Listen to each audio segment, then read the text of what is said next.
Oke ya, sudah ya. Terima kasih, Oke, Pak. ya. Ada lagi yang mau mau komentar? Bagaimana cara pemerintah menurunkan S dan meningkatkan F-nya? Atika, Diva, sudah tadi. Ada lagi yang lain? Yang ditulis tadi loh.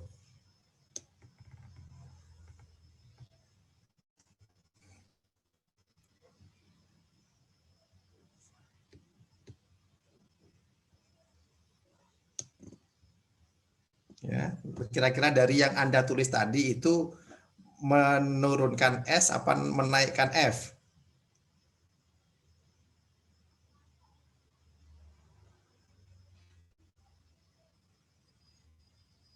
Atau sama saja?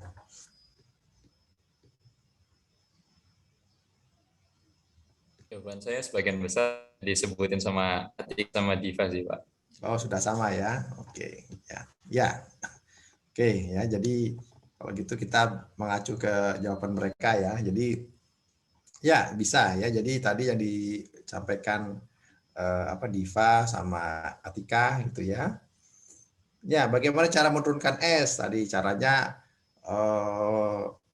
menaikkan pesangonnya misalnya ya. Jadi sehingga perusahaan itu akan tidak sembarangan memecat karyawan karena membayar pesangon itu harus dibayar dengan lebih tinggi ya. Misalnya kalau memecat orang itu misalnya 10 kali upahnya, sekarang dinaikkan jadi 50 kali gitu. Sehingga perusahaan harus berpikir kalau mau memecat karyawan ya. Tentu dengan demikian dia juga harus hati-hati ketika merekrut karyawan ya. Kasih denda disampaikan, bisa juga ya dikenakan denda, jadi biar perusahaan nggak sewenang-wenang memecat orang misalnya ya. Bayar pajak misalnya gitu ya, disuruh menanggung pajaknya misalnya ya. Nah ini juga itu adalah beberapa faktor gitu ya,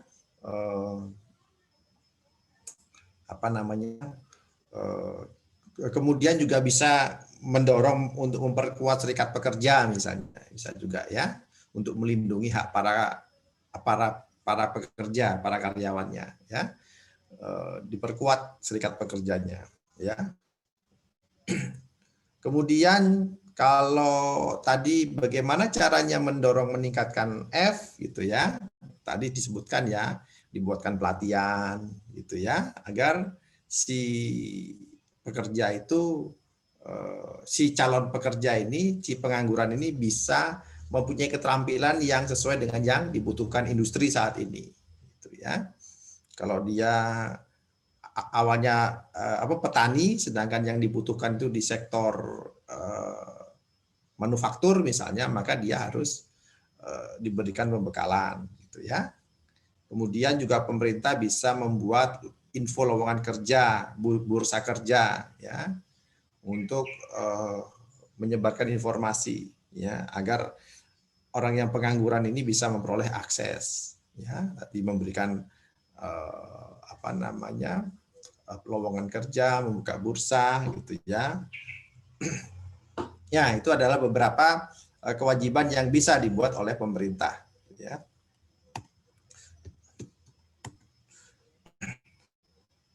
Nah, yang berikutnya adalah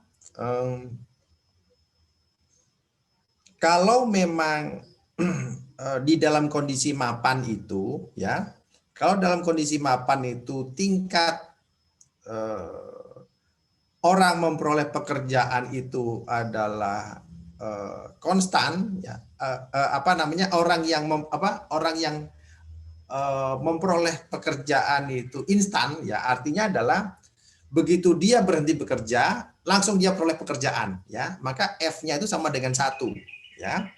Jadi kan sesuai dengan teori klasik ya. Teori klasik itu kan menyatakan bahwa keseimbangan itu terjadi dengan sendirinya di pasar ya. Kemudian orang itu bisa dengan mudah memperoleh pekerjaan ya. Artinya kalau saya nggak suka atau saya berhenti dari pekerjaan A ya, saya bisa beralih ke pekerjaan B. Ya, itu kan di teori klasik disebutkan begitu ya. Maka di sini kalau proses perolehan pekerjaan itu secara instan, maka F itu sama dengan 1. Ya, 100%.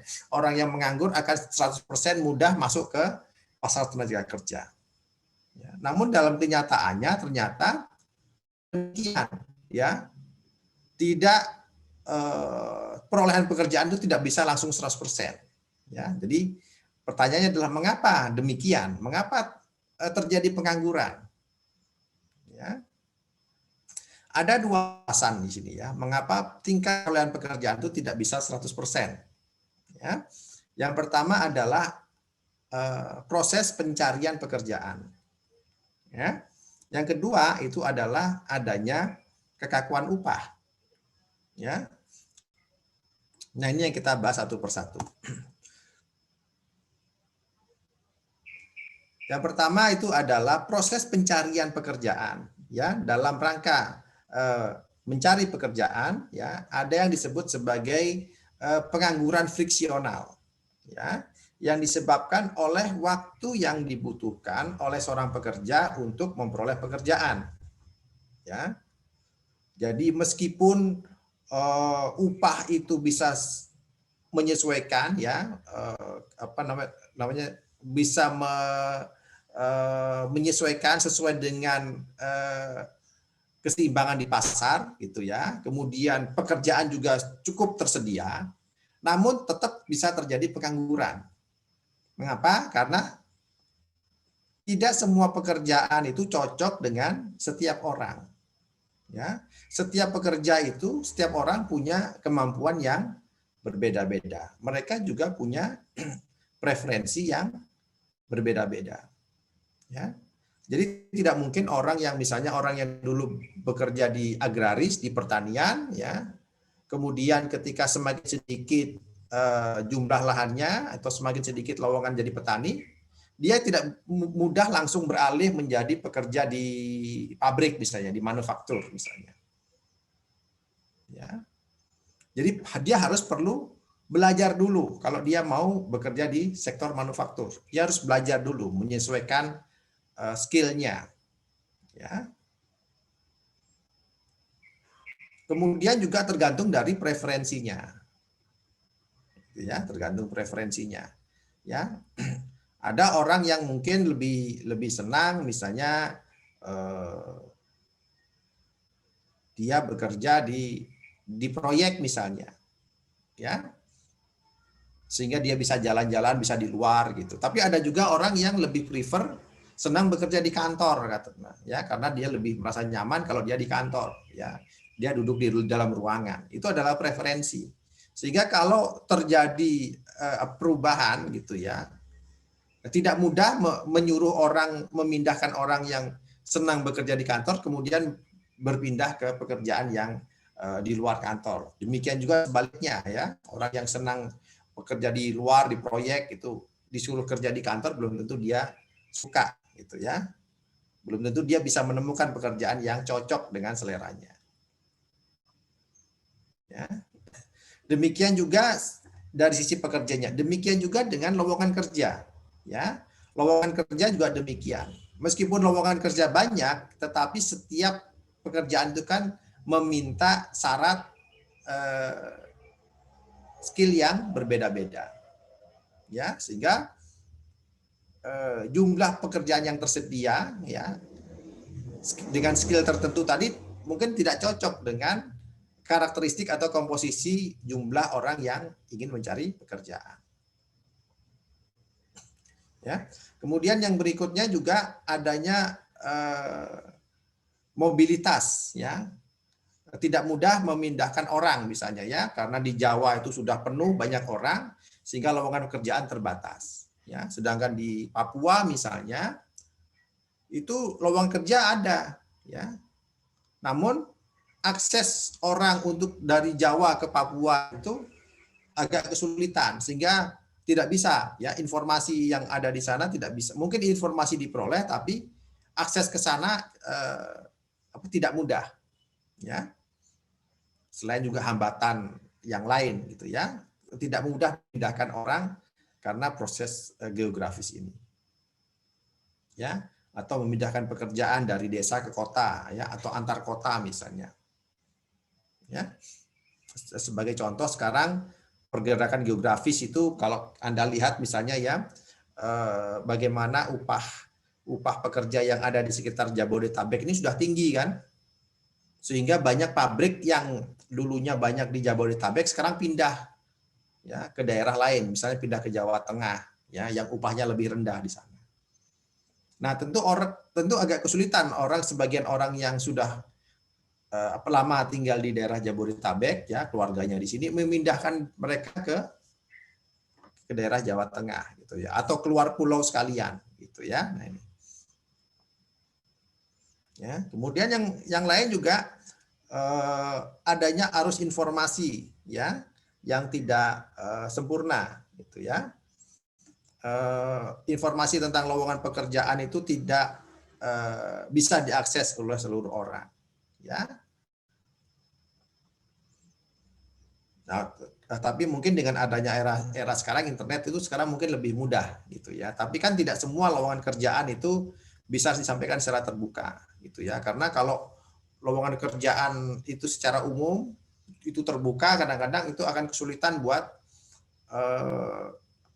buat manajer sumber dayanya ya untuk menseleksi ya. Kalau yang dibutuhkan hanya 5 orang misalnya, tapi ketika diumumkan kemudian yang daftar bisa lebih dari 1.000 orang ya, tentu itu juga akan memerlukan biaya yang besar. Nah, ini juga harus diperhatikan. Jadi hal-hal inilah yang mengakibatkan di dalam proses memperoleh pekerjaan itu diperlukan waktu ya. Ini adalah pengangguran friksional.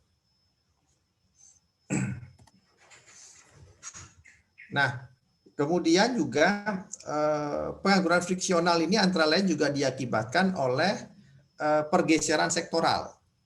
Ya, pergeseran sektoral itu adalah bagaimana adanya perubahan komposisi dari permintaan dari dari industri atau dari lingkungan di daerahnya.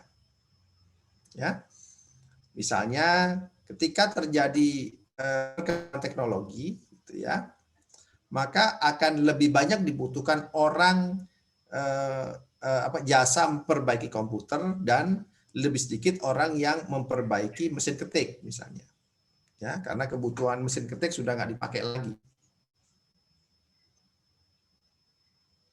Nah, kemudian kalau dengan perkembangan teknologi lebih banyak dibutuhkan jasa memperbaiki handphone ya daripada dan lebih sedikit orang yang memperbaiki telepon rumah yang pakai kabel gitu ya, karena pemakainya makin sedikit sekarang.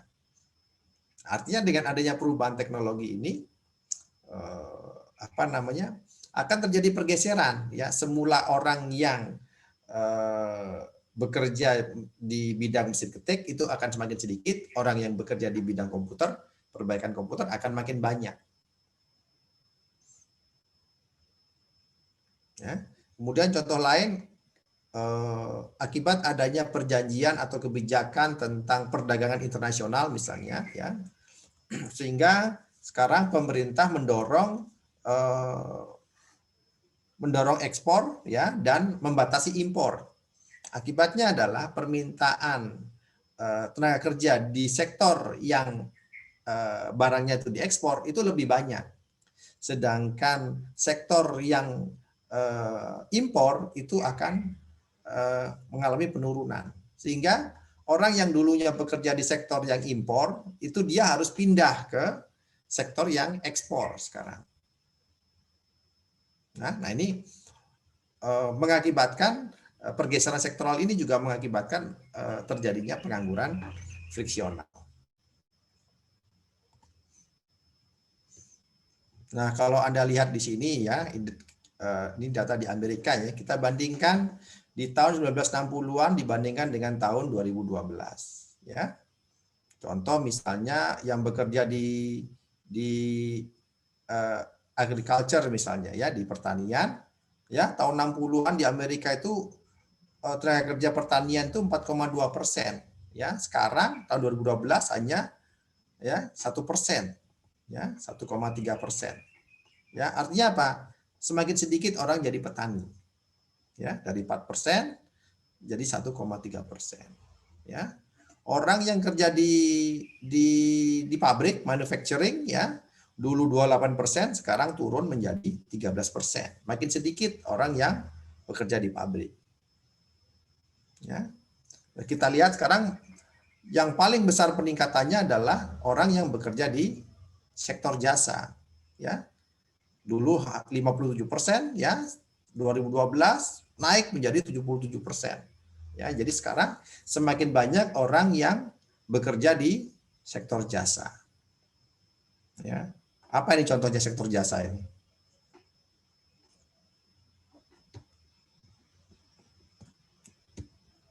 Gojek mungkin. Hah?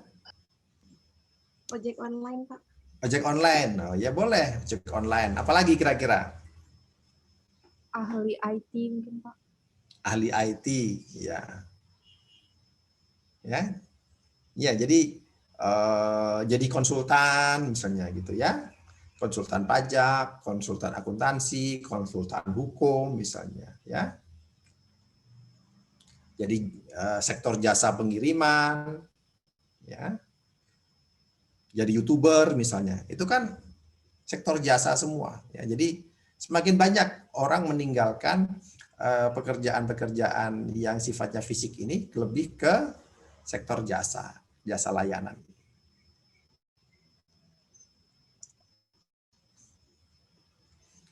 Karena sekarang sektor pertanian misalnya ya, karena dengan adanya perkembangan teknologi sekarang ya, hanya dibutuhkan sedikit orang ya, dengan luas lahan ya yang makin terbatas ya, tapi dengan teknologi yang tinggi ya, outputnya makin banyak ya, tetapi tenaga kerjanya makin sedikit ya, sehingga itulah yang mengakibatkan baik di sektor pertanian, sektor manufacturing misalnya, itu makin sedikit orangnya ya, digantikan oleh mesin-mesin tadi ya. Namun itu tidak mengurangi produktivitasnya ya, tidak mengurangi produktivitasnya.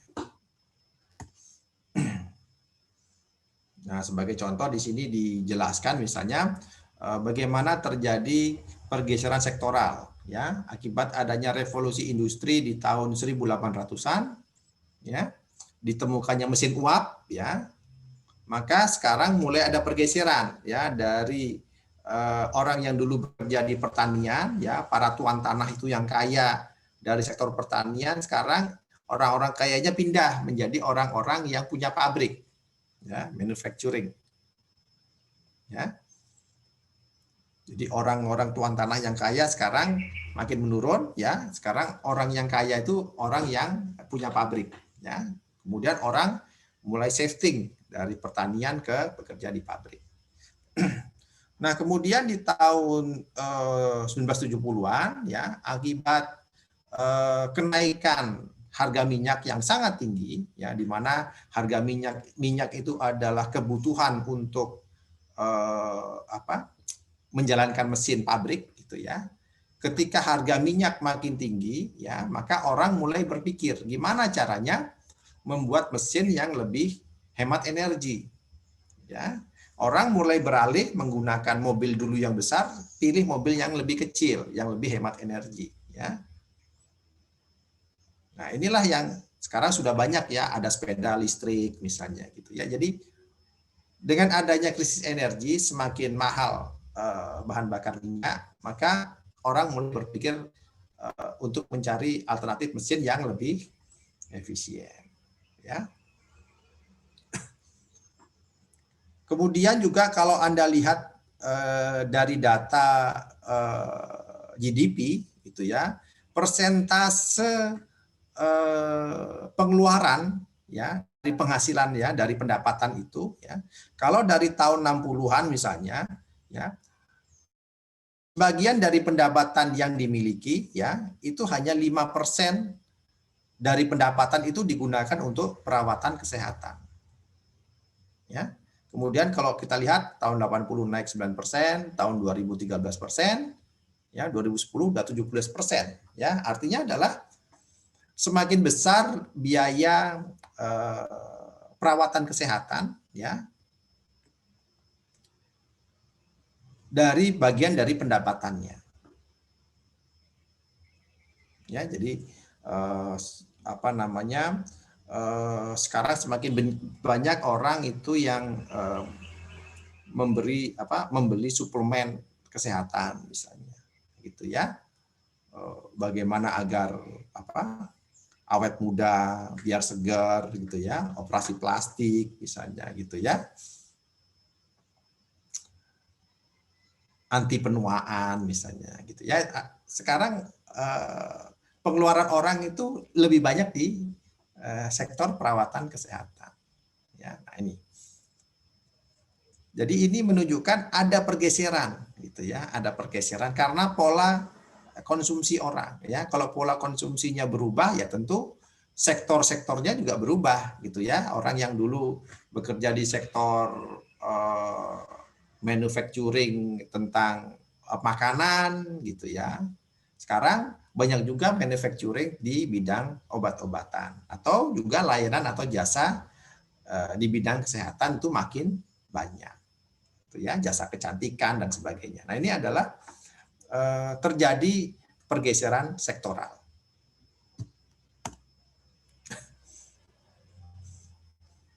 Maka di sini tadi ya, salah satu contoh di sini kebijakan pemerintah ya untuk mendorong peningkatan memperoleh pekerjaan adalah ya di sini pemerintah bisa menjadi agen ya, menjadi agen memberikan informasi, menyalurkan tenaga kerja misalnya ya, baik tenaga kerja yang di dalam negeri maupun dikirim menjadi TKI ke luar negeri gitu ya, dengan membuka kesempatan bekerja ya, tidak hanya dalam negeri tapi juga di luar negeri ya, jadi agensi di situ ya. Kemudian pemerintah juga menyelenggarakan training ya, pelatihan ya, agar ketika terjadi shifting sektoral ya, pergeseran sektoral ini, maka apa namanya, orang-orang ini bisa menyesuaikan dengan skill yang dibutuhkan, bisa menyesuaikan dengan kebutuhan industri saat ini ya, bisa menyesuaikan dengan kebutuhan konsumsi masyarakat ya.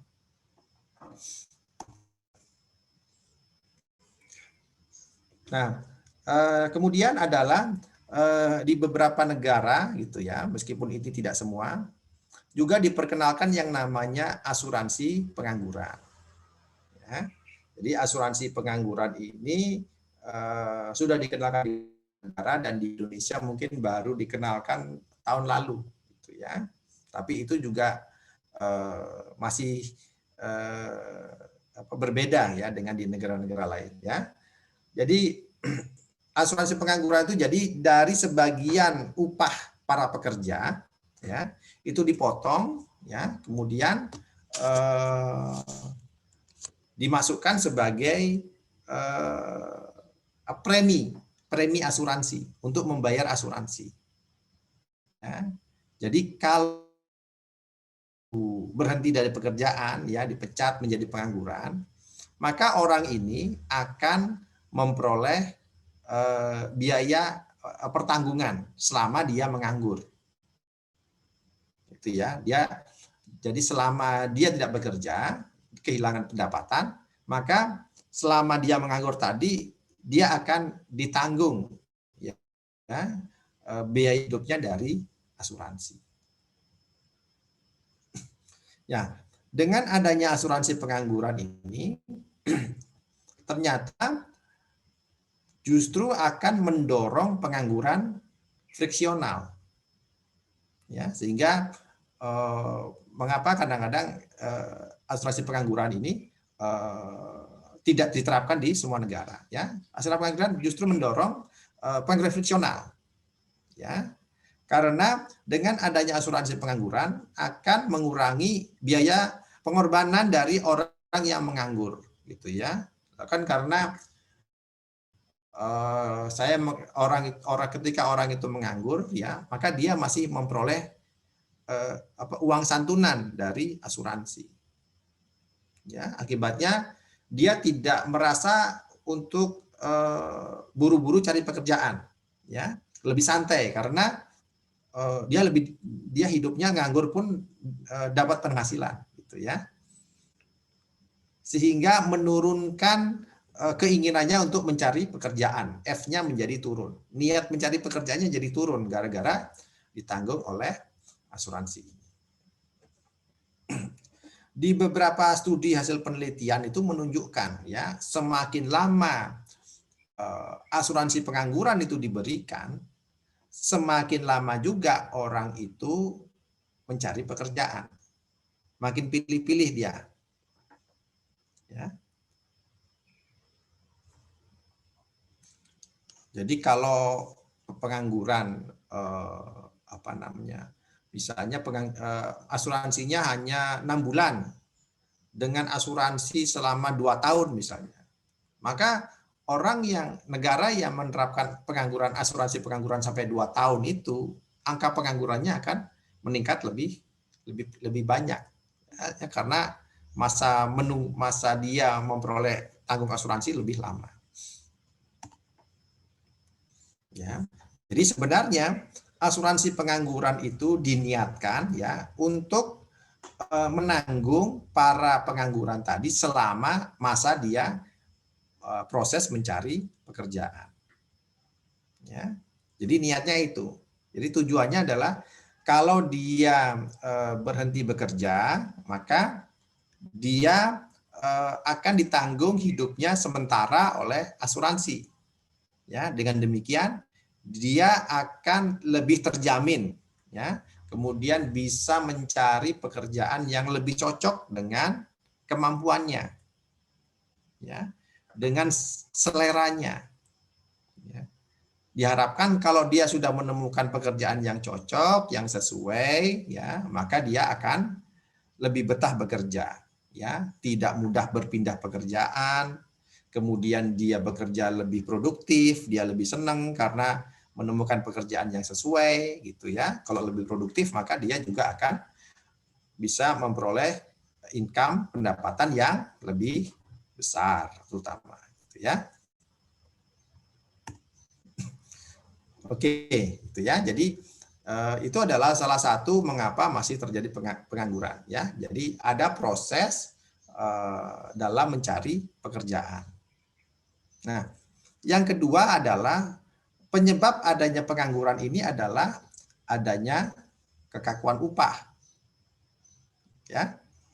Adanya kekakuan upah.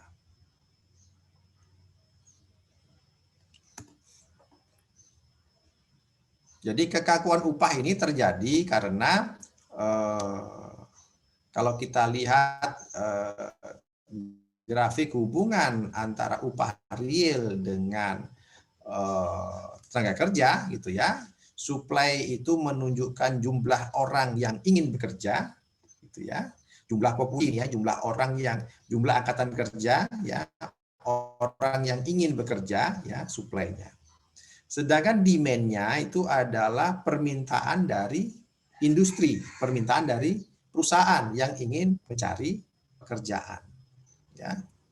Nah, titik keseimbangannya adalah di sini, ya, di bawah ini, ya. Ini menunjukkan bahwa ini adalah upah keseimbangannya, upah real keseimbangan. Ya, upah real keseimbangan.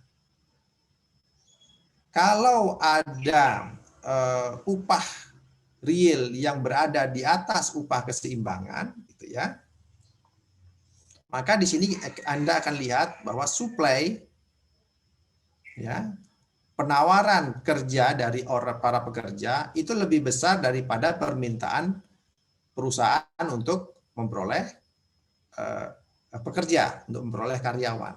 Ya, akibatnya akan menimbulkan pengangguran. Ya. Nah, ini tadi saya kembali dengan pertanyaan di LMS tadi, yang kedua tadi, ya. Pertanyaan kedua tadi apa tadi? Yang A tadi.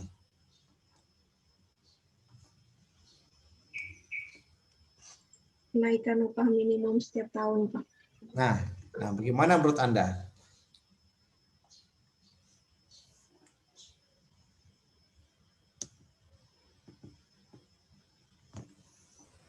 Ya, Izin Pak, ya gimana Mas Christopher?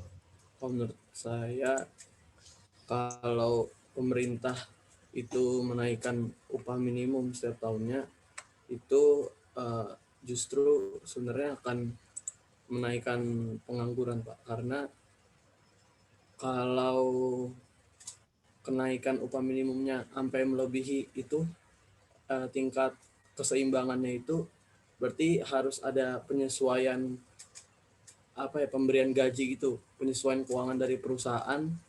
Nah, itu jadinya akhirnya menyebabkan adanya pengangguran, Pak. Gitu, Pak, kalau menurut saya. Oke, jadi menurut Anda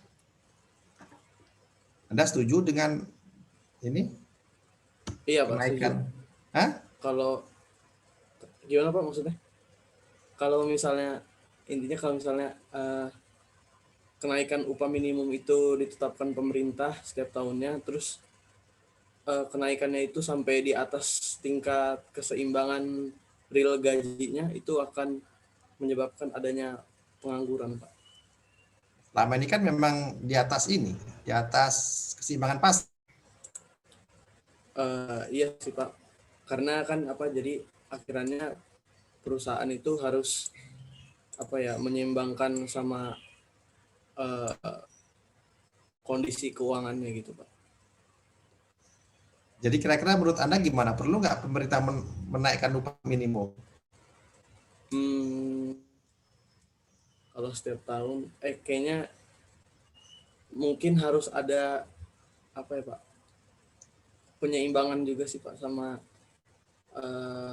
harus ada sinergi sama pemberi pekerjaan gitu, kayak perusahaannya gitu Pak, biar nggak ada ketimpangan gitu. Kalau misalnya terlalu tinggi kenaikan upah minimumnya, nanti jadi akhirnya bisa menimbulkan pengangguran. Oke, itu ya. Oke. Yang lain ada yang mau menambahkan? Kira-kira gimana? Apa pendapat Anda tentang kebijakan upah minimum yang ditentukan oleh pemerintah? Izin Pak. Ya, silakan. Ya, menurut saya tadi udah benar juga yang dikatakan Pak. Tapi kalau meningkatkan upah minimum kan berarti menuntut para pekerja untuk bekerja lebih baik lagi atau berkualitas sehingga menghasilkan output yang lebih baik lagi ke depannya dan loyalitas kepada perusahaan yang bekerja. Nah, di situ juga mungkin ketika upah minimum dia naik itu juga akan menunjang kenaikan penawaran tenaga kerja yang meningkat juga, Pak. Tapi mungkin kalau kita lihat dari sisi perusahaannya, mereka kalau kondisi seperti ini pasti nggak mau menambah jumlah pekerjanya, Pak. Mungkin akan mengurangi, karena mungkin itu tadi berhubungan dengan biaya produksi dan lain-lainnya, Pak. Jadi mereka tetap untuk mengurangi sehingga mereka mempertahankan pekerjaannya tersebut dengan loyalitas sehingga bisa menghasilkan produk yang produktif juga, Pak. Seperti itu. Jadi bagaimana menurut Anda? Apa kebijakan yang dibuat oleh pemerintah itu menaikkan upah minimum tiap tahun? Mungkin jangan kali Pak, jangan meningkatkan terus tiap Akan tahun. meningkatkan? Iya, karena itu akan justru menambah pengangguran Pak, kalau misalnya ditingkatin terus upah minimum. Jadi jangan ditingkatkan ya? Kalau saya ditingkatkan, Pak. Mungkin Pak. Hah? Kalau saya ditingkatkan. Menurut sama Irfan ini, gimana Mas Irfan? Ya, sebetulnya hampir sama kayak jawaban Christopher yang pertama kali. Yang pertama itu, tetapi yang harus saya garis bawahi kalau jawaban saya itu ditingkatkan. Tetapi peningkatannya harus sesuai, harus ada pada tingkat yang paling optimum, yaitu adalah tingkat yang menghasilkan keuntungan besar, sementara penganggurannya itu paling kecil. Jadi paling optimum Pak. Benefitnya paling tinggi, kerugiannya paling rendah. Seperti itu Pak. Upah minimum itu nggak ada hubungannya dengan upah ya, nggak ada hubungannya dengan tingkat produksi ya. Upah minimum itu apa sih? Bagaimana? Anda tahu nggak gimana cara menghitung upah minimum? Upah minimum itu gimana cara ngitungnya? maksud saya gini Pak, benefitnya itu maksudnya apa namanya? Artinya tuh masyarakat tuh sejahtera. Jadi benefit yang saya maksud di sini tuh masyarakat sejahtera, tetapi di satu sisi penganggurannya itu kecil gitu. Jadi tingkat yang tetap dinaikkan, tetapi pada tingkat yang paling optimum gitu, yang mensejahterakan masyarakat, tetapi penganggurannya itu kecil gitu. Ya. Nah, padahal gini, upah minimum itu tidak ada hubungannya dengan pengangguran. Ya, upah minimum itu dihitung berdasarkan apa? Biaya produksi bukan Pak? Bukan. Upah minimum nggak ada hubungannya dengan biaya produksi. Upah minimum itu dihubungkan dengan tingkat kebutuhan. Ya, dalam sebulan Anda perlu beli sabun, beli beras, beli minyak, ya, biaya pendidikan, misalnya itu berapa? Itulah dihitung di jumlah. Ketemulah angka upah biaya hidup minimum. Makanya tentu berbeda-beda ya. Biaya hidup minimum di Jakarta dengan di Solo, dengan di Sulawesi gitu ya. Itu beda. Kenapa? Karena tadi harganya kan beda-beda. Ya. Ongkos transportasinya beda, apa namanya? Biaya pengeluarannya untuk kebutuhan sehari-hari, harga berasnya beda gitu ya. Jadi sehingga upah minimum, sehingga biaya kebutuhan hidup minimal itu berbeda-beda ya. Anda kalau makan, mungkin di Solo masih ada makan Rp5.000 mungkin ya, di Jakarta nggak ada sudah misalnya seperti itu ya. Nah tentu itu yang membedakan, biaya minimum kebutuhan hidup itu berbeda-beda, sehingga upah minimum juga berbeda-beda. Yang diharapkan kan pemerintah itu pemerintah dengan menetapkan standar minimum, artinya adalah nanti pekerja bisa dibayar minimal sesuai dapat memenuhi kebutuhan hidupnya kan gitu. Itu kan. Jadi upah minimum itu dihitung berdasarkan kebutuhan ya, nggak ada hubungannya dengan produksi dan tingkat pengangguran. Nah, masalahnya adalah ketika biaya hidupnya itu lebih tinggi daripada keseimbangan di pasar tenaga kerja. Ya, nanti hubungannya ke pertanyaan yang berikutnya. Ya. Kita kan sudah bahas tadi ya, dengan adanya kekakuan upah itu, mengakibatkan adanya pengangguran. Nah, namun di sisi lain, kalau pemerintah tidak mengatur ya, atau tidak menetapkan atau tidak menaikkan upah minimum, akan ada demo. Nah, bagaimana menurut Anda? Ya, kan pertanyaan yang berikutnya.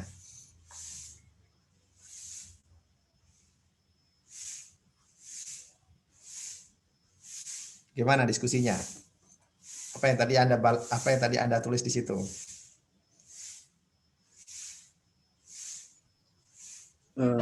Kalau dari saya ini dilema sih Pak ya, berarti kalau kita menaikkan upahnya juga dari sisi pemerintahnya. Mungkin dari pekerjanya, terutama dari serikat kerja mungkin ya Pak, supaya tidak terlalu gencar Pak menurut saya dalam menuntut ya kenaikan gaji atau upah, karena kenaikan upah yang diminta akan berdampak pada pengurangan penyerapan tenaga kerja Pak menurut saya. Itu aja Pak. Jadi sebaiknya demonya gimana? Anda mendukung demo apa enggak? Agak ini juga sih Pak. Mungkin kalau saya disika mungkin kayak gitu juga mungkin. Enggak tahu juga. Oke. Yang lain gimana? Oke, Mas Fahri ya. Ada yang mau berpendapat enggak? Yang lain mana ini nggak kelihatan? Mungkin ini. Itu sih Pak, kayak ada semacam mediasi Pak dari pihak perusahaan sama pihak asosiasi pekerjanya itu Pak.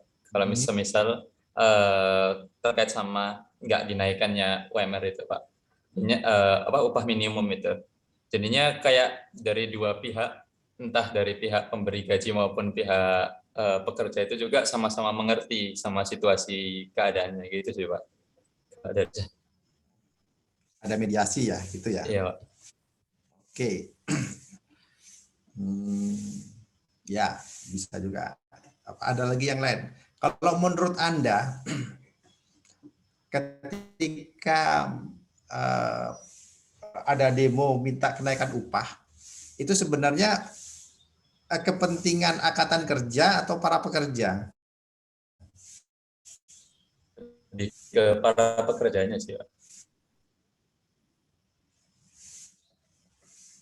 Apakah kepentingan angkatan kerja atau orang yang tidak bekerja ada nggak itu ketika demo itu yang dibela haknya siapa itu? Haknya para pekerja atau keseluruhan angkatan kerja sebenarnya? Termasuk para penganggur? Para pekerja aja, Pak. Para pekerjanya saja ya? Iya. Jadi hanya satu sisi berarti ya?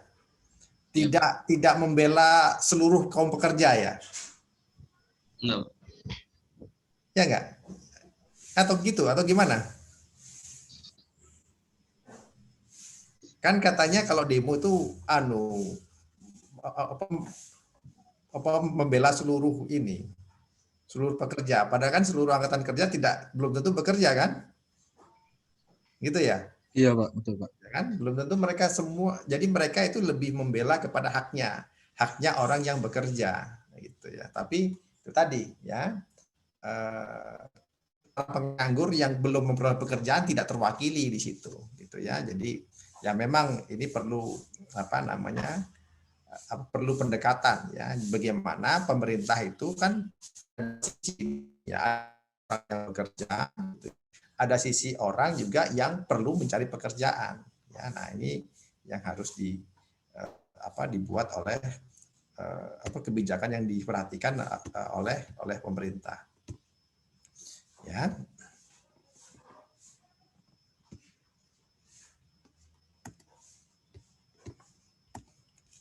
Nah, apa akibatnya kalau sekarang ada upah minimum yang berada di atas keseimbangan pasar, gitu ya?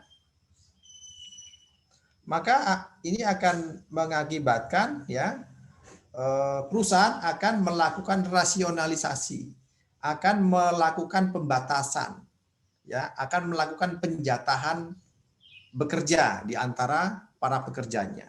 Ya. Jadi sebenarnya perusahaan juga ingin menambah pekerja, karena tadi kan dari keseimbangan ya, karena upah yang tinggi pekerja juga tidak bisa nambah pekerja, ya. Akibatnya dia harus mengatur, ya, karena untuk memenuhi untuk memenuhi permintaan, gitu ya, maka dia harus mengatur di antara pekerjanya agar tetap bisa berproduksi, ya, menambah lembur misalnya, gitu ya, dan kemudian tidak leluasa untuk menarik pekerja, ya, sehingga timbul keterbatasan pada lowongan pekerjaan yang tersedia.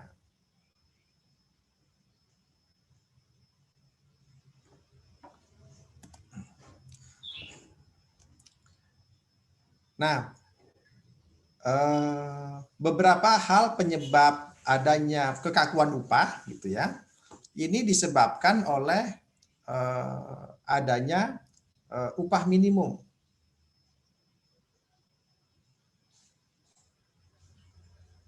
Ya, kemudian yang kedua adalah hukum atau peraturan upah minimum yang sudah kita bahas tadi.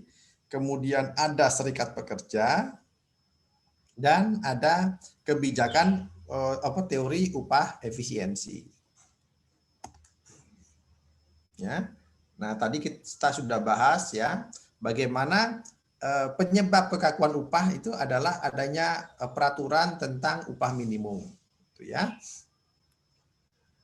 Adanya peraturan upah minimum yang berada di atas upah keseimbangan ya di pasar tenaga kerja, ya, itu akan berpengaruh ya terhadap orang-orang yang para pekerja yang mempunyai skill yang rendah ya atau belum punya pengalaman, terutama adalah para tenaga kerja muda. ya, orang yang baru lulus sekolah, orang baru lulus kuliah, ya, belum punya pengalaman kerja, belum punya skill yang cukup, ya. Ini mereka akan sulit masuk ke pasar tenaga kerja. Hasil studi menunjukkan bahwa kalau upah minimum itu naik 10%, ini akan menekan atau mengurangi jumlah tenaga kerja yang muda itu sebanyak 1-3%. Ya, makin sulit para tenaga kerja muda ini memperoleh pekerjaan. Ya, kalau upahnya tinggi. Ya. Nah, ini akibatnya. Nah, tadi berkait dengan diskusi kita tadi yang saya bahas, kalau sekarang begini, kalau ternyata upah minimum itu tinggi, ya, di atas harga keseimbangan, sedangkan ya di sisi lain perusahaan juga ingin merekrut pekerja, namun tidak bisa karena terkendala upah. Kalau perusahaan membayar upah lebih rendah, maka dia akan terkena denda, kena sanksi. Di sisi lain, ada pekerja yang juga ingin memperoleh pekerjaan, ya, terutama para tenaga kerja muda. Kira-kira apa yang terpikir bagi Anda? Bagaimana cara memberikan solusi ini agar para tenaga kerja muda ini bisa memperoleh pekerjaan dan perusahaan juga bisa merekrut karyawan, ya, karena dia kebutuhannya juga ada, dia sebenarnya perlu, cuman terkendala harus bayar upah yang tinggi, ya. Nah, diskusinya tadi yang di poin yang terakhir tadi, kira-kira apa yang bisa Anda solusikan di situ?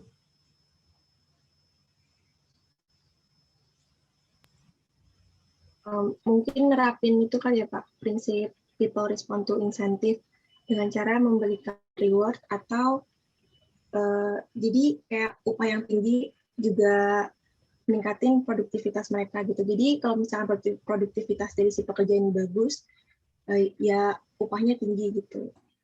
Nah itu dengan cara kita merekrutnya pelamar-pelamar yang berkualitas, gitu sih Pak mungkin. Kalau merekrut pelamar yang berkualitas berarti makin banyak dong yang menganggur. Ya gitu ya. Izin Pak. Gimana? Ya, kalau menurut saya kalau dia kondisinya kayak gini ya Pak, maksudnya belum ada pengalaman dan lain-lain, mungkin para mahasiswa yang sudah lulus itu bisa diberikan pelatihan dulu Pak, atau magang sebagai apa ya, penerapan ilmu atau kompetensi mereka di bidang mereka sendiri. Nah, dengan adanya magang atau pelatihan tersebut, nanti pasti mereka akan sedikit lebih paham memahami apa yang harus mereka lakukan ke depannya di dunia kerja mereka. Begitu Pak menurut saya Pak. Oke, jadi magangnya di mana Mas? Tergantung apa ya, mungkin di perusahaan yang ingin dimasukkan itu Pak. Apa gimana? Ya gitu ya Mas Fahri ya. Oke, Ya. ya. Jadi kalau Anda lihat ya, bagaimana cara mensiasati seperti ini gitu ya. Perusahaan bisa membayar upah lebih rendah dari UMR, namun si pekerja muda juga bisa memperoleh pekerjaan, ya, mencari pengalaman gitu ya. Maka salah satu contohnya tadi disebut Mas Fahri dengan program magang gitu ya. Jadi orang mudanya tadi bisa memperoleh skill, memperoleh pengalaman kerja gitu ya. Namun di sisi lain perusahaan juga bisa merekrut karyawan, ya, namun dibayar di bawah upah minimum, ya. Tadi dengan alasan apa tadi ya, ininya kan pegawai baru, ini masih magang, ya, masih sementara, belum diangkat jadi pegawai, ya, belum diangkat jadi karyawan tetap, jadi masih percobaan, jadi masih dibayar misalnya separuh dari UMR misalnya. Nah, ini adalah cara untuk mensiasati gitu ya, untuk merekrut terutama para pekerja muda ini. Ya, karena pekerja muda itu juga juga cenderung masih labil dia ya, masih labil ya. Ketika mereka memperoleh pengalaman kerja dan bekerja di satu tempat gitu ya, mereka pekerja muda itu rata-rata masih istilahnya coba-coba ya, masih coba-coba. Jadi kalau cocok menurut dia diterusin, kalau enggak dia pindah gitu. Ya mengapa? Karena dia belum terdesak oleh kebutuhan ya. Pekerja muda itu biasanya masih single ya, belum berkeluarga gitu ya, masih mencari-cari gitu ya, sehingga sifat cari pekerjaannya masih coba-coba ya. Kalau di sini cocok ditekunin, kalau enggak dia pindah. Nanti tulus saja dia pindah-pindah karena belum ada beban ya. Nanti beda dengan kalau orang yang sudah misalnya udah punya keluarga misalnya, tentu dia akan berusaha untuk mempertahankan pekerjaannya gitu ya. Nah ini salah satu contoh bagaimana mengatasi pengangguran terutama untuk yang di kelompok kaum muda ini. Gitu ya. Nah, namun meskipun upah minimum ini disebut sebagai penyebab pengangguran gitu ya, namun tidak sepenuhnya itu bisa dibuktikan gitu ya, karena dalam kenyataannya banyak juga ya pekerja yang dibayar lebih besar daripada upah minimum. Ya, jadi tidak semua perusahaan itu punya kesulitan untuk berani membayar pekerjanya itu di atas upah minimum. Gitu ya. Jadi contohnya seperti ini ya, di grafik ini digambarkan ya, bahwa perusahaan-perusahaan juga ada yang membayar upah lebih tinggi dari upah minimum. Ini upah minimumnya di bawah gitu ya. Banyak juga perusahaan yang membayar di atas upah minimum gitu ya. Jadi kalaupun misalnya mau merekrut karyawan gitu ya, bisa saja gitu karena mereka mampu membayar di atas upah minimum.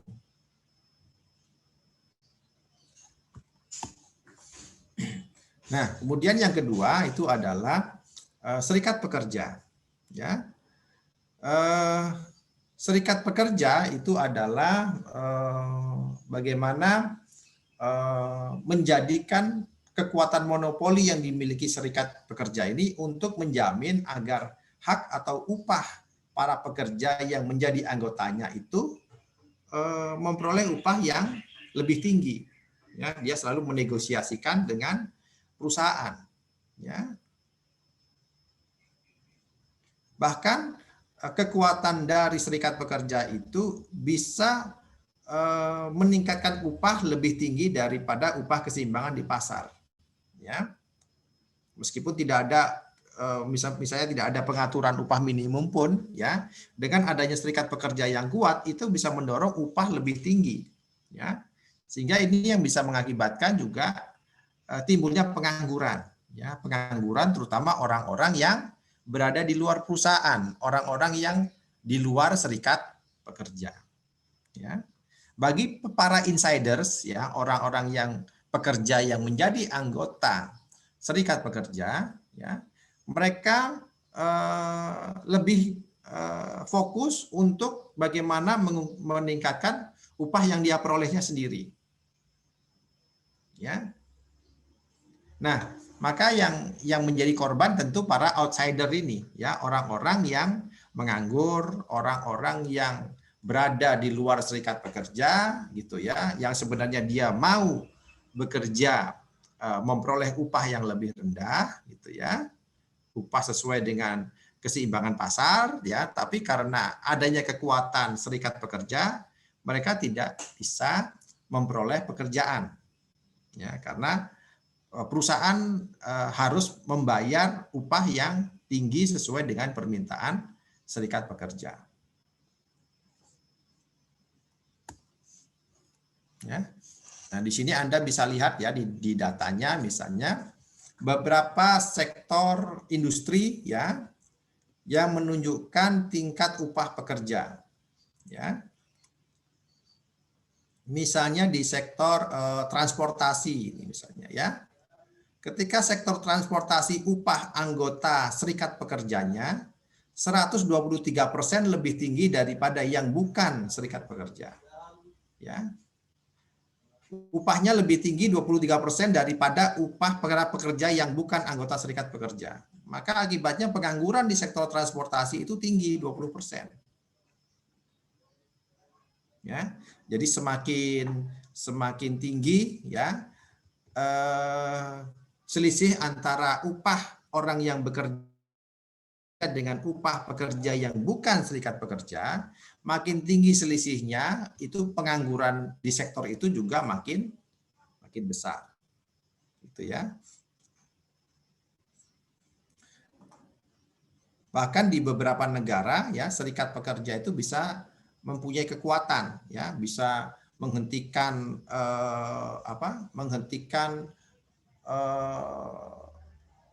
semua lini produksi ya secara total di perusahaan itu bisa secara total di suatu negara itu bisa berhenti ya karena adanya demo dari serikat buruh. Itu kalau sangat kuat sekali serikat pekerjanya ya sehingga bisa menekan pemerintah gitu ya. Nah, ini kalau serikat pekerja itu terlalu kuat gitu ya. Kemudian yang ketiga itu adalah teori upah efisiensi. Ya, teori ini menyatakan bahwa kalau para kerja itu dibayar dengan upah yang tinggi, maka produktivitasnya akan meningkat.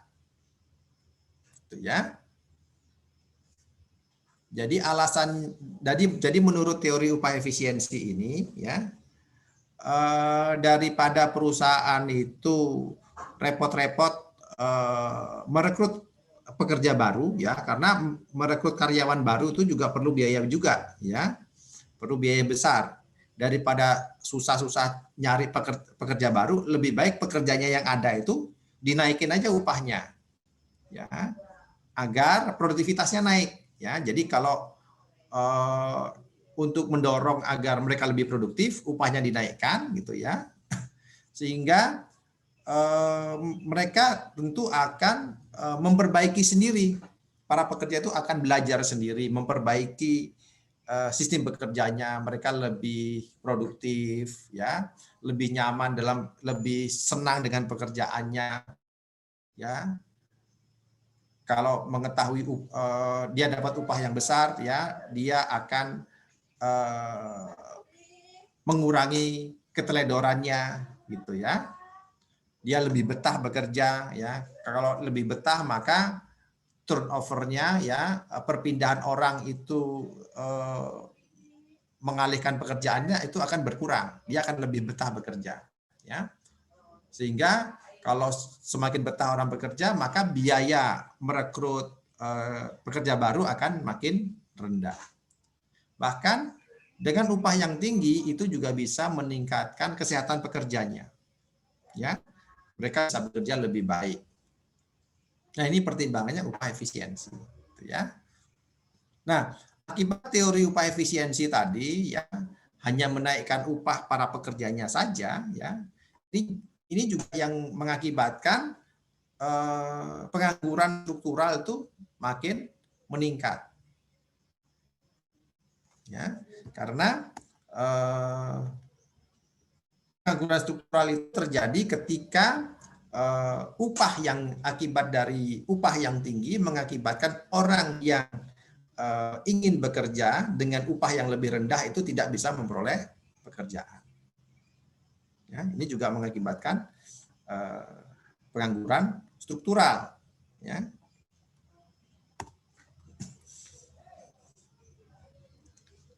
Nah, kalau kita lihat di sini adalah data rata-rata nilai tengah dari tingkat masa menganggur orang ya. Anda lihat di sini ketika terjadi resesi yang warna gelap ini ya.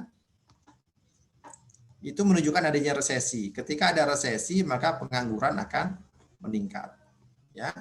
Bahkan di tahun 2008-2009 ketika terjadi resesi keuangan di Amerika ya. Durasi menganggurnya itu akan meningkat ya. Kalau dulu awal-awal semula itu rata-rata adalah menganggur itu antara 10 sampai 15 jam seminggu, ya, maka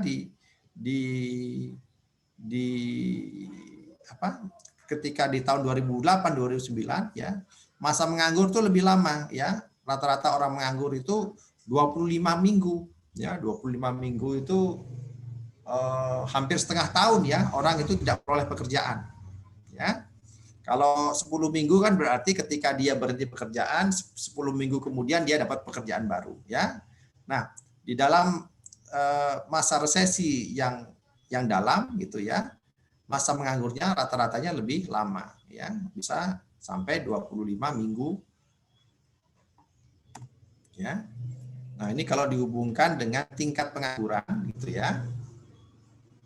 Sebelah kiri ini adalah persentase penganggurannya ya. Yang di sebelah kanan ini adalah durasi atau lamanya dia menganggur gitu ya. Jadi semakin tinggi tingkat penganggurannya, terlihat juga masa dia menunggu pekerjaannya, menunggu memperoleh pekerjaan juga makin lama. Kemudian juga kalau ini data di Amerika juga menunjukkan ya bahwa pengangguran itu juga diakibatkan oleh turunnya partisipasi kerja. Partisipasi kerja itu menurun di sini. Ya. Partisipasi kerja ini menurun ya, antara lain disebabkan oleh misalnya akibat usia harapan hidup yang makin panjang ya, kemudian orang yang batas usia kerjanya itu misalnya kalau di Indonesia itu kan usia kerja antara 15 tahun sampai 65 tahun ya, itu dihitung sebagai partisipasi kerja gitu ya. Ya, dihitung sebagai angkatan kerja. Ya, dihitung sebagai kerja. Namun ternyata banyak juga orang yang setelah usia 65 tahun itu misalnya udah pensiun, tapi dia masih bekerja. Sehingga ini mengakibatkan turunnya tingkat partisipasi pekerjaan karena masih banyak juga orang-orang yang pensiun gitu ya, atau orang yang disabilitas itu juga bekerja. Ini yang mengakibatkan tingkat partisipasi pekerjaan turun ya, dari sekitar 67% misalnya turun sampai 63%. Nah, ini adalah data di Amerika ya. Nah, kemudian kalau dilihat dari data upah minimum gitu ya, meskipun upah minimum itu secara nominal itu naik terus gitu ya, naik terus upah minimum ini, namun kalau dilihat dari rata-rata tren upah real itu ternyata konstan ya, jadi cenderung konstan. Jadi dari sejak tahun berapa ini 50-an ya sampai sekarang itu upah real itu rata-rata $7 per jam ya, meskipun sempat naik tapi kemudian turun lagi ya. Jadi rata-rata upah real itu ya tetap $7 per jam upah real. Ya, upah real kan berarti upah yang dihitung berdasarkan output yang dihasilkan, gitu ya. Meskipun secara nominal upah nominalnya naik terus.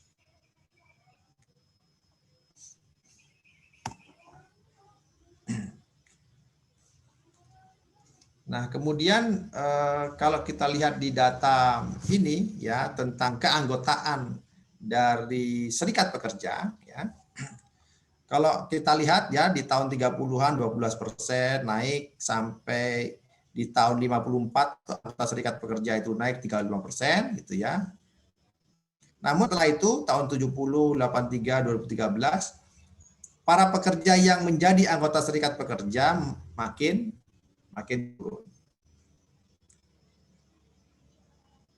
Jadi sebenarnya kalaupun memang serikat pekerja dianggap sebagai penyebab pengangguran, gitu ya, dari data menunjukkan bahwa anggota serikat pekerja itu makin menurun, ya. Jadi sebenarnya serikat pekerja tidak lagi menjadi penyebab tingkat pengangguran natural di Amerika, gitu ya. Karena ini di Amerika ya, kalau di Eropa lain lagi ya, serikat pekerja masih kuat di situ ya.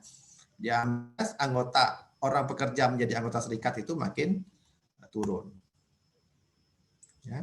Jadi perkembangan pengangguran di Amerika misalnya disebutkan karena pertama karena di tahun 70 sampai 6 itu terjadi volatilitas fluktuasi dari harga minyak. Ya, ketika harga minyak itu sempat naik tinggi, ya, maka ini mengakibatkan pergeseran sektoral. Ya, ketika sektor perminyakan naik, maka orang yang bekerja di sektor perminyakan itu upahnya naik, ya. Maka sektor-sektor lain yang mengandalkan biaya produksi dari minyak itu akan turun, namun sektor perminyakan akan naik. Nah, ini pergeseran sektoral di situ, ya. Kemudian disusul juga ketika kemudian harga minyak mulai stabil, ya, nah, maka di sini terjadi sektornya sudah mulai pergeseran sektoral mulai menurun, ya. Namun berikutnya ketika terjadi juga perubahan harga minyak, ya. Pertanyaannya adalah apakah ini yang mengakibatkan tingkat pengangguran menjadi meningkat? Ya. Nah, ini adalah penjelasannya, ya. Ini kondisi di Amerika, ya. Kondisi di Amerika itu para generasi baby boomers, yaitu orang yang kelahiran yang tinggi di tahun 1950-an di Amerika setelah Perang Dunia Kedua, ya. Itu di tahun 1970-an itu masuk menjadi tenaga kerja. Ya, sehingga di sini banyak terjadi peningkatan suplai tenaga kerja di tahun 70-an. Ya. Inilah yang mengakibatkan tingkat pengangguran tahun 70-an itu tinggi. Ya. Namun di akhir tahun 80-an, ya, tahun 90-an, ya, para generasi baby boomers itu sudah mulai betah dengan pekerjaannya, sehingga menurunkan tingkat berhenti dari pekerjaannya. Ya. Nah, itu adalah kondisi di Amerika, ya. Nah, ketika dibandingkan dengan Eropa, ya, ini berbeda lagi, ya. Di Eropa itu tingkat penganggurannya lebih tinggi dari Amerika, gitu ya, karena Anda lihat di sini, gitu ya. Pengangguran di Eropa itu makin Italia misalnya, ya, 2016 sampai 12%, ya, kemudian di bawahnya disusul oleh Prancis, ya, kemudian Inggris, kemudian paling rendah itu adalah di Jerman, ya. Nah, kalau di Eropa itu berbeda lagi, ya. Pengangguran di Eropa itu disebabkan oleh adanya shock di teknologi, ya, di mana permintaan tenaga kerja yang punya skill itu lebih tinggi daripada orang yang tidak punya skill, ya. Akibatnya pekerja tidak terampil yang ada di Eropa itu makin lama menganggurnya, ya. Kemudian ini juga akibat efek dari Amerika, gitu ya. Karena di Amerika juga peningkatan orang yang punya skill tinggi itu makin meningkat, ya, sehingga gap selisih upah yang diterima antara orang yang mempunyai skill yang tinggi, ya, dengan yang skillnya rendah itu makin besar gapnya. Ya. Kemudian adalah di Eropa juga pengangguran yang tinggi di Eropa itu disebabkan oleh adanya asuransi pengangguran yang lebih panjang, ya. Manfaat asuransi pengangguran lebih lama di Eropa, ya. Kalau di Amerika itu asuransi pengangguran itu sekitar 6 bulan misalnya, maka di Eropa itu asuransi pengangguran itu bisa 1 tahun. Jadi masa menganggurnya orang di Eropa itu bisa lebih lama, karena mereka jaminannya lebih panjang. ya. Kemudian serikat pekerjanya juga demikian, di Eropa itu juga masih kuat, ya, sehingga bisa menegosiasikan dengan kepada pemerintah itu lebih kuat, ya, bargainingnya dengan pemerintahnya lebih kuat, ya. Selain itu juga di Amerika itu orang lebih menghargai waktu luang, ya. Jadi kalau di Indonesia itu misalnya ya, pekerja kan demo minta kenaikan upah gitu ya. Kalau di Eropa itu orangnya itu demo selain kenaikan upah juga mereka minta jam kerja yang lebih pendek, gitu ya. Jam kerja lebih pendek. Jadi kalau di Eropa itu misalnya orang itu mungkin seperti di beberapa negara di Eropa yang utara itu orang bekerja itu paling hanya sampai jam 3 sore, gitu ya, karena waktu sisanya digunakan untuk keluarga, ya. Artinya jam kerjanya mereka lebih menghargai waktu luang, gitu ya.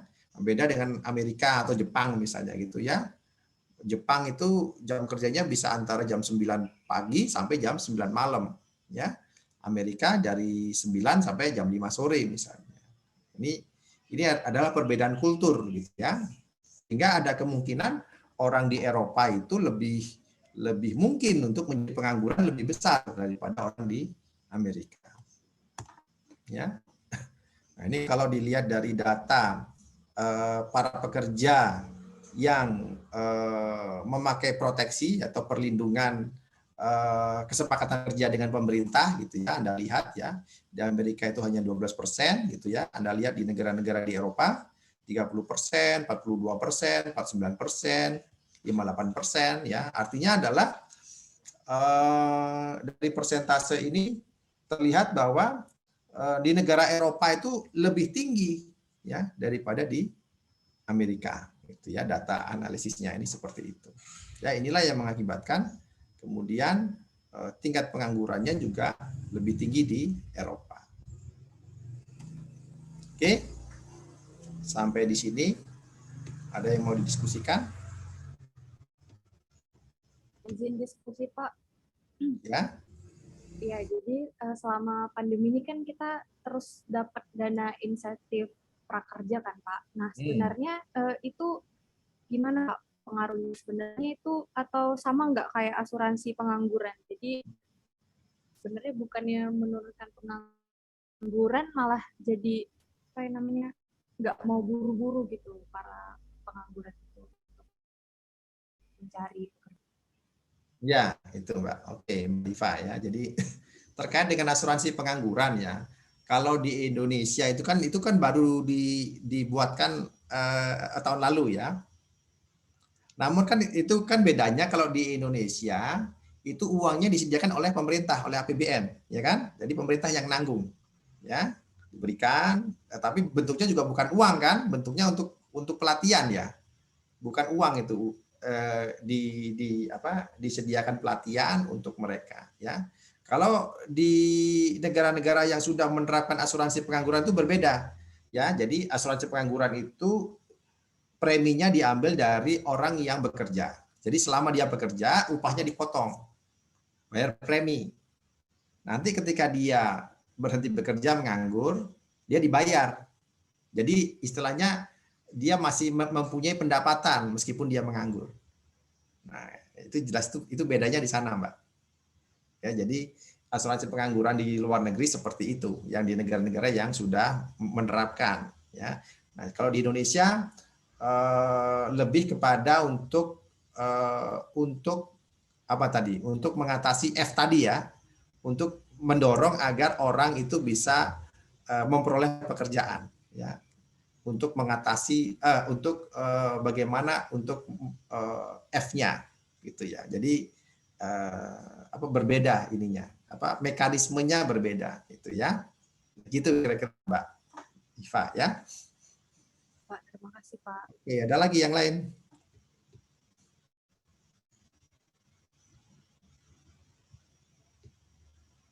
Oke ya. Oke, kalau gitu cukup ya. Kalau tidak ada pertanyaan lagi, Saya tutup pertemuan kita pagi hari ini. Sampai jumpa di pertemuan selanjutnya. Selamat pagi. Selamat pagi, Pak. Terima Pagi, kasih, Pagi, Pak. Pak. Terima kasih, Pak. Terima kasih, Pak. Terima kasih banyak Pak. Terima kasih, Pak. Pak.